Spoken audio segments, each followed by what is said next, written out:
Hello students, अभी तक अपन लोगों ने जो पढ़ा था वो पढ़ा था कि शारीरिक विकास का महत्व, कि शारीरिक विकास का क्या महत्व होता है। अब उसी को अपन एक बार एक नज़र में देखते हैं कि शारीरिक विकास का जो महत्व है कि उसमें आता है मांसपेशियों एवं अस्थियों का विकास, शारीरिक संरचना का विकास, नाड़ी संस्थान का विकास, अंतःस्रावी ग्रंथियों का विकास एवं सामान्य शारीरिक अवस्था का विकास। ये चीज़ अपन पढ़ चुके हैं। अब आज जो अपन पढ़ने जा रहे हैं वो भी शारीरिक विकास या फिज़िकल डेवलपमेंट से रिलेटेड है। तो इसमें अब अपन जो पढ़ेंगे वो है शारीरिक वृद्धि चक्र, मतलब फिज़िकल ग्रोथ साइकिल। तो जैसा कि हम पूर्व में पढ़ चुके हैं, पूर्व में हमने कब पढ़ा था कि पूर्व में हम पढ़ चुके हैं कि शारीरिक वृद्धि एक निरंतर चलने वाली प्रक्रिया नहीं है और न ही इसका कोई निश्चित पैमाना ही है कि किस बालक का कब किस उम्र में उसका विकास किस प्रकार से होगा। तो इसमें हम जो पढ़ते हैं कि किस दर से शारीरिक विकास होगा, शारीरिक विकास की गति कब तीव्र होगी, कब मंद होगी। परंतु इतना तो तय है कि किसी भी बालक में प्रतिवर्ष एक जैसा और निश्चित गति से विकास नहीं होता है। ये मैं आपको पहले भी बता चुकी हूँ कि निश्चित गति से कभी भी बालक का विकास इसलिए नहीं होता है क्योंकि वो मैंने कहीं बताया था कि किस जाति का है, किस विशेषता का है, किस देश का रहने वाला है, ये सब कुछ, और उसको किस प्रकार के जीन्स मिले हैं, उसके माता पिता का शरीर का डील डोल कैसा है, ये सब कुछ इतना होता है। परंतु इतना तय है कि किसी भी बालक में प्रतिवर्ष एक जैसा विकास नहीं होता है और एक निश्चित गति से विकास नहीं होता है। हम ये नहीं सोच सकते कि जो मैं पूर्व में भी आपको बता चुकी हूँ, गर्भावस्था से लेकर जीवन में प्रारंभिक वर्षों में शारीरिक वृद्धि की गति तीव्र होती है, ये भी पता है। फिर वो जैसे जैसे बड़ा होता जाता है वैसे वैसे वो मंद होती जाती है, धीमी होती जाती है। और प्यूबर्टी पीरियड, जिसे कि पुनः वय संधि कहते हैं, से लेकर किशोरावस्था तक इसकी गति तीव्र होती है तथा वयस्कावस्था, जब वो बड़ा हो जाता है, प्राप्त करते करते शारीरिक वृद्धि की गति रुक जाती है। तो वृद्धि का तो मैंने आपको बताया था कि 18-19 वर्ष तक वो रुक जाती है। वृद्धि की गति भले ही कुछ भी हो मगर उसमें एक सामंजस्य और लयबद्धता, मतलब एक रिदमिक होती है। ऐसा नहीं कि एक हाथ पहले बढ़ गया, एक दूसरा हाथ बाद में बढ़ा, वो एक मतलब रिदमिक होता है, लय से चलता है, ये अवश्य होता है। अतः निसंदेह कहा जा सकता है कि बालक में वृद्धि कुछ चक्रों या तरंगों, मतलब जिसे कहते हैं साइकिल्स ऑफ वेव्स के रूप में होती है। यहाँ चक्र का अर्थ है एक समय जिसमें घटनाएं एक विशेष क्रम में घटित होती है, a period of time in which events happens in a certain order. और इस संबंध में कई मनोवैज्ञानिकों ने अपने अपने कुछ व्यूज़ भी दिए हैं और कुछ अपनी धारणाएं भी उन्होंने बताई हैं। अब जैसे कि आप ये देखिए कि यहाँ पर कि कुछ मनोवैज्ञानिक जो कि शरीर वैज्ञानिकों और विद्वानों द्वारा किए गए अध्ययनों एवं अनुसंधानों से ये स्पष्ट हुआ है कि बालक के शारीरिक वृद्धि के मुख्य 4 अवस्थाएं होती हैं। ये अवस्थाएं निम्नानुसार हैं। पहला है कि देखिए ये वाला पहला कि गर्भावस्था से लेकर शिशु जन्म के बाद में से 2 वर्षों तक शारीरिक वृद्धि की गति अत्यंत तीव्र होती है क्योंकि वो जल्दी जल्दी बढ़ता है। गर्भावस्था में तो बहुत ही तीव्र गति से बढ़ता है। 3 से 11 वर्ष में, ये जो मैंने बताया कि 3 से 11 वर्ष की अवधि में शारीरिक वृद्धि की गति अत्यधिक मंद हो जाती है। और फिर जो प्यूबर्टी पीरियड आता है, प्यूबर्टी में शारीरिक वृद्धि की गति पुनः एक बार तीव्र हो जाती है, इसलिए इसे प्यूबर्टी ग्रोथ सुपर भी कहते हैं। ये देखिए ये लिखा हुआ है इसके अंदर। और चौथे नंबर के पॉइंट में है कि 16 वर्ष में से परिपक्वता तक पुनः शारीरिक वृद्धि की गति मंद हो जाती है। इसमें बालक की लंबाई में वृद्धि तो रुक जाती है परंतु वजन में वृद्धि हो सकती है। मतलब लंबाई रुक जाती है क्योंकि ग्रोथ तो रुक जाती है, लेकिन वज़न तो उम्र में कभी भी घट बढ़ सकता है। तो ये जो था वो आपका यही विषय है कि इसमें शारीरिक वृद्धि का जो चक्र होता है वो इसी प्रकार है। अब दूसरा यही वृद्धि चक्र जो होता है, इफ़ेक्ट ऑफ जो वृद्धि चक्र होता है उसको प्रभावित करने वाले कारक कौन कौन से होते हैं। शारीरिक वृद्धि चक्र का प्रभाव क्या पड़ता है शरीर में। तो शारीरिक वृद्धि चक्र की गति सदैव एक जैसी नहीं रहती, बल्कि कभी इसकी गति मंद हो जाती है तो कभी तीव्र। अतः शारीरिक वृद्धि चक्र बालक तथा उसकी क्रियाओं को कई रूपों में प्रभावित करती है। शारीरिक वृद्धि चक्र के सामान्य प्रभाव निम्नानुसार है। जैसे पहला ये आ गया आपकी एनर्जी लेवल या शक्ति स्तर। बालक के शारीरिक विकास की पहली अवस्था विशेषकर शिशु जन्म से लेकर 2 वर्ष तक की होती है। इस अवस्था में जब वृद्धि की गति तीव्रतर होती है तो बालक के शरीर के आंतरिक अंगों का ऊर्जा व्यय बढ़ जाता है। मतलब यही होता है कि जब वृद्धि तेज गति से होगी तो ऊर्जा की भी खपत ज़्यादा होगी, क्योंकि ऊर्जा से ही तो वृद्धि हो रही है। जो भी कार्य होता है उसमें ऊर्जा का व्यय तो होता ही है।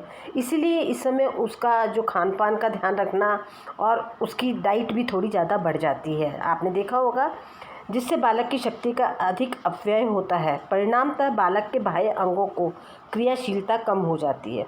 बालक थकान का अनुभव करने लगता है। ऐसी स्थिति में उसे अधिक नींद, पौष्टिक भोजन एवं आराम की जरूरत होती है।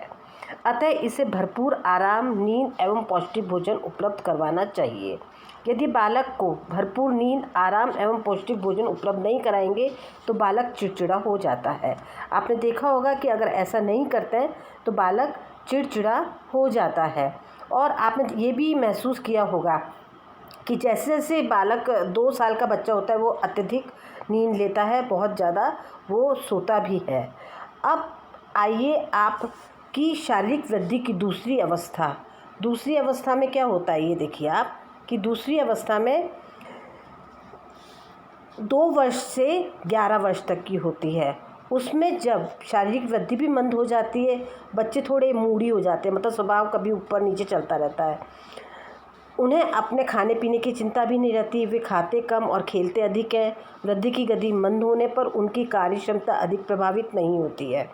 इस अवस्था में बच्चे अधिक खुश एवं प्रसन्न दिखते हैं, क्योंकि मनमौजी हो जाते हैं और जो मन होता है वही कार्य वो करते हैं, तो खुश भी रहते हैं इस कारण। ये देखिए, अब आइए बालक के शारीरिक विकास की तीसरी अवस्था, जो कि तरुणावस्था, मतलब 11 वर्ष के बाद की अवस्था के कुछ वर्ष पूर्व ही शुरू होती है। इस अवस्था में उसका शारीरिक आकार बढ़ने लगता है और शरीर की आकृति वयस्क की तरह दिखने लगती है, मतलब वो बड़ा दिखने लगता है।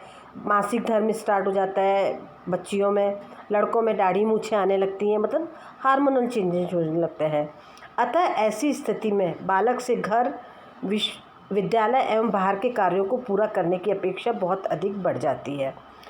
परंतु इस अवस्था में उसकी शारीरिक ऊर्जा शारीरिक वृद्धि में व्यय होती है। इस कारण बालक जल्दी ही थक जाता है तथा आराम भी करना चाहता है।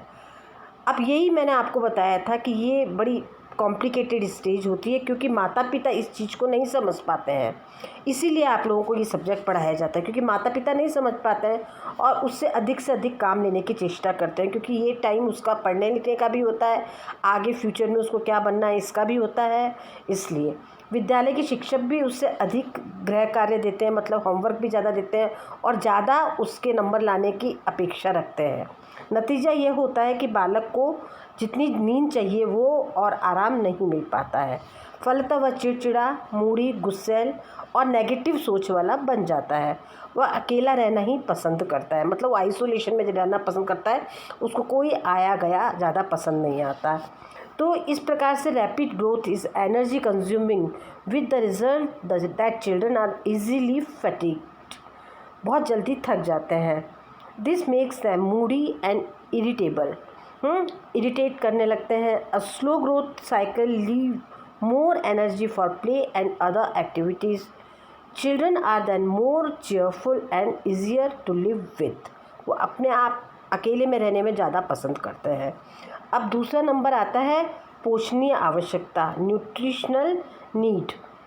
जो न्यूट्रिशनल नीड्स होती हैं वो भी ज़्यादा हो जाती हैं, कि उत्तम शारीरिक वृद्धि एवं स्वस्थ शरीर के लिए पौष्टिकता एवं संतुलित भोजन अत्यावश्यक है। इसके अभाव में बालक की शारीरिक वृद्धि रुक जाती है। जब शारीरिक वृद्धि की गति तीव्र होती है तब ऊर्जा एवं अन्य पौष्टिक तत्वों की मांग बढ़ जाती है। प्रोटीन की कमी होने से बालक को शारीरिक वृद्धि और विकास रुक जाता है। तभी तो कहा जाता है कि प्रोटीन है, कार्बोहाइड्रेट है, विटामिन्स है, ये सब कुछ देना चाहिए, नहीं तो बालक में कुपोषण के कारण क्वार्शियरकर या मेरास्मस रोग हो जाता है। पूर्व में भी मैं बता चुकी हूँ। अतः वे लंबाई एवं भार में सामान्य उम्र के बालकों की तुलना में कम हो जाते हैं तथा वे बौने रह जाते हैं।